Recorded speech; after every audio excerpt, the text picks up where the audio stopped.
Bismillahirrahmanirrahim. Assalamualaikum warahmatullahi wabarakatuh. Bapak dan Ibu guru yang saya hormati, dimanapun berada, pertama-tama saya ucapkan selamat tahun baru 2023. Mudah-mudahan di tahun ini kita senantiasa ada dalam lindungan Allah Subhanahu wa Ta'ala. Begitu juga kita selalu diberi kesehatan dan diberi kemudahan di dalam menjalankan tugas-tugas kita sebagai pendidik, insyaallah. Dan untuk kali ini saya perkenalkan, nama saya Asep Kusmayadi, instansi bekerja dari SMA Negeri 1 Cilacap. Pada kesempatan ini ingin menyampaikan permasalahan-permasalahan yang berkaitan di dalam kegiatan KBM. Yang tentunya permasalahan-permasalahan ini sering kita jumpai. Adapun masalah yang kali ini saya ingin berbagi penyelesaian khususnya, yaitu tentang materi ajar yang tidak tercapai target 100%. Nah, ini biasanya sering sekali kita alami hal-hal semacam tersebut, ya. Karena entah berbagai hal, ya, program-program yang kita sudah tetapkan sebelumnya, hal tersebut menjadi tidak tercapai karena berbagai banyak kadang-kadang kegiatan atau hal-hal yang lain sehingga materi ajar kita tidak mencapai 100%. Dan tentunya sebagai seorang guru kita akan tidak merasa puas bahwa ketika target materi ajar tidak mencapai 100%. Dan tentunya bagi seorang guru yang idealis ini merasa seolah-olah punya utang gitu ya, yang tidak bisa diselesaikan dalam waktu yang telah kita tetapkan. Nah, permasalahan daripada materi tidak tercapai target 100% itu menurut pengalaman saya selama mengajar di SMA Negeri 1 Cilacap, akar dari permasalahan kenapa materi ajar itu tidak mencapai target 100%. Salah satunya adalah yaitu efektivitas waktu KBM yang kurang optimal. Nah, ini seringkali sekalipun memang kita udah programkan dalam RPP, ya, waktunya telah ditentukan, tapi pada kenyataan di lapangan ini seringkali kita keteteran karena banyak hal-hal yang mungkin kita sendiri belum mampu secara sepenuhnya mengefektivitaskan waktu yang seharusnya kita gunakan.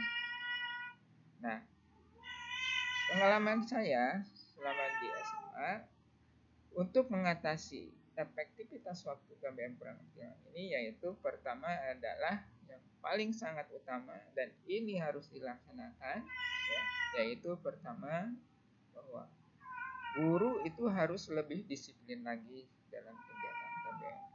Karena ini adalah sebagai modal utama, ya. Jadi istilahnya di sini, ya, kalau kita kadang-kadang sering bolos mungkin ya dikurangilah frekuensinya. Bahkan alangkah baiknya kita ini tidak ada, ya, istilahnya bolos kepada kegiatan KBM kecuali untuk hal-hal yang tertentu, ya. Karena ini adalah modal utama.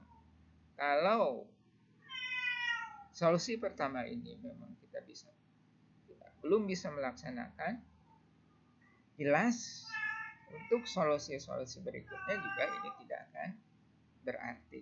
Nah, jadi diharapkan di sini guru punya keinginan yang kuat, niat yang kuat, ya, bahwa kita betul-betul mau menyelesaikan, ya, target materi 100% ini. Kalau kita memang tidak berniat secara sungguh-sungguh, tentu ini juga akan jadi masalah. Jadi ini kembali lagi kepada kitanya sebagai guru ya. Adapun solusi yang kedua, ini adalah setelah solusi pertama dilaksanakan, maka solusi kedua yaitu bahwa materi ajar yang akan diberikan kepada anak siswa sebelumnya harus telah dimiliki oleh siswa. Jadi sebelum kita melaksanakan kegiatan KBM, siswa harus sebelumnya itu sudah memiliki buku pegangan ya. Nah, diharapkan buku pegangan itu adalah berupa rangkuman ya. Ya, atau boleh juga berupa ringkasan ya dari berbagai media ajar.